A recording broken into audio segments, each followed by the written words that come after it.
nothing he could do about it. People were going to resent it. There were some people who were going to say that it was opportunistic, that he came in too late, that he let Gene McCarthy sort of pave the way. He didn't think those things were true. He felt there were good reasons for everything he'd done, but he also knew that it looked bad and there wasn't anything he could do about it. The accusations give haters their chance to hate, reviving memories of Robert Kennedy's first public impact back in the 1950s, requiring him to answer questions that have plagued him throughout his political career.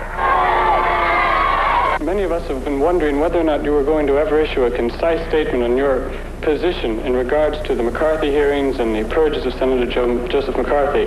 Would you be willing to offer a statement now?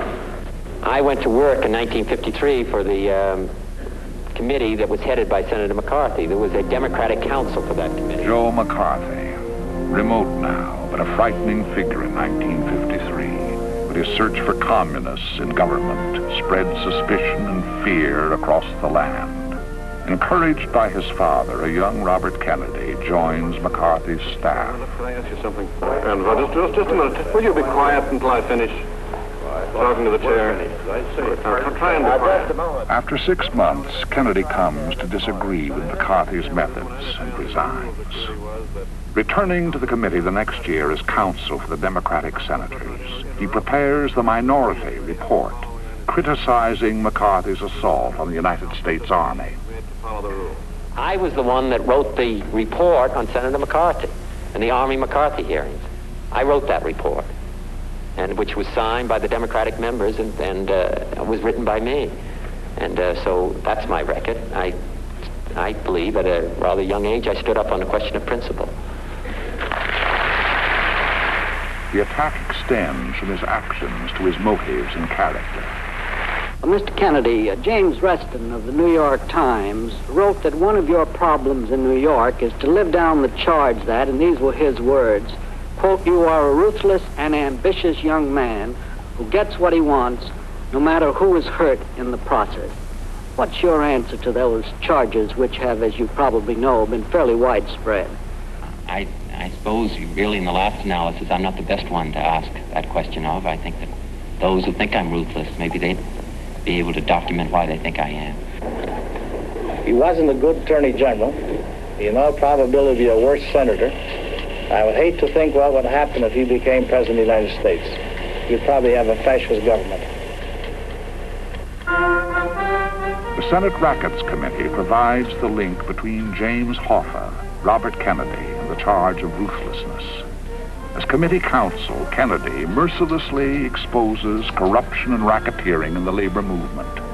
With Hoffa of the Teamsters, it becomes a bitter personal duel. Some think too personal. If communist unions ever gain a position to exercise influence in the transport lanes of the world, the free world will have suffered a staggering blow. I am not interested in Beck's politics or his philosophy. I'm interested in the workers. Well, do you agree with that? No, I don't agree with it because the American worker will never put anybody at the head of unions. That will disrupt the American system. Well, do you know who made that statement? I don't know and I don't care. Probably Beck. Would sound like him. Mr. James Riddle Hoffa. I don't believe it. What do you think of that? I don't believe it. What do you think of that? While leaving the hearings after these people had testified regarding this matter, did you say that SOB, I'll break his back? Who? You. Say to who? To anyone. Did you make that statement? For whose back were you going to break, Mr. Hoffa? Figure of speech, I don't even know what I was talking about, and I don't know what you're talking about. Well, Mr. Hoffa, all I'm trying to find out, I'll tell you what I'm talking about. I'm trying to find out whose back you were going to break. Figure of speech. What? Figure of speech, probably. Figure of speech about what? I don't know. Well, who were you talking about? I have no knowledge of what you're talking about, and I don't... Do you deny that you made the statement? I don't recall making it. Do you deny that you made it? I could have made a remark to somebody about something we've been talking about the day before or the day after. You could have, but just what were a figure of speech. Yeah, I know it's a figure of speech. Whose back were you going to break? Doesn't mean physically. Well, then let's find out whose back you were going to break this, figuratively. I don't know. After pursuing Hoffa for 7 years, Kennedy wins his conviction in the courts. But a stigma of ruthlessness somehow attaches to Kennedy, and continues to haunt him. The stuff about Jimmy Hoffa bothered him. He wondered why it was that so many people who really rather decent people and good people and so many other questions were so sore at him for having prosecuted Jimmy Hoffa as vigorously as he did. And he finally concluded that there is a certain kind of person who sort of automatically assumes that if somebody is a loser, they must have something good about him. I don't know if he ever came any closer to the reasons about Hoffa, but every time another appeal of Hoffa's would be denied, he would say, well, do you think anyone will believe now that none of those terrible things happened? And then I would say, no, I don't think so. I think anybody who believes it will go on believing it. And he said, yeah, I guess you're right. But most people still have the view that... Most. Well, I suppose that's unfair. But yes. In the public prints, people are not surprised by... They think there is always an ulterior motive in what you do. Is that... Is that what? Is that accurate? No. No. What did you think I was going to say? Is this something now that's gotten started and you can't do anything to stop it? The public image that you have? I don't know. Or how did it get started? I don't know. I don't know. I don't know. I don't know. The McCarthy thing and the Hoffa thing and the 60 campaign? I suppose I've been in positions which... But I don't know exactly. I don't know.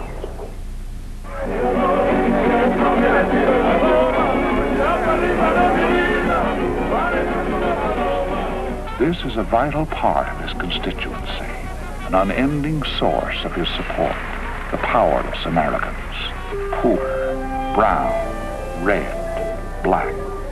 The bond uniting Robert Kennedy and the outcasts is unmistakable, not because his promises differ from other promises, but because for some unspoken reason, the powerless believe in him.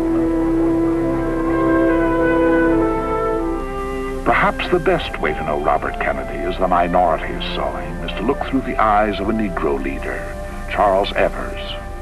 Bobby was a guy who, when I first met him, it was back, I believe, 61, I think it was 60 or 61, and I didn't particularly like him. I didn't particularly like John either. The thing of it was, John was they didn't know black folks. And naturally they didn't know him because they'd never been around him. And he kept saying, well, I don't understand. I don't know him. I don't know anything different, and he couldn't believe it. And finally we kept saying, Bobby, it is a different. You don't understand. I said, it is a different. Black. He couldn't believe when I tell him how we used to have to walk to school, and how whites would spit on us, and how they would throw rocks at us just because we were black. He really didn't believe it. And he sat down, he looked at me as if though that I was just lying. I used to get very furious with him because, I said, you like all the rest of the whites. And he said, no, you generalizing. I wasn't particularly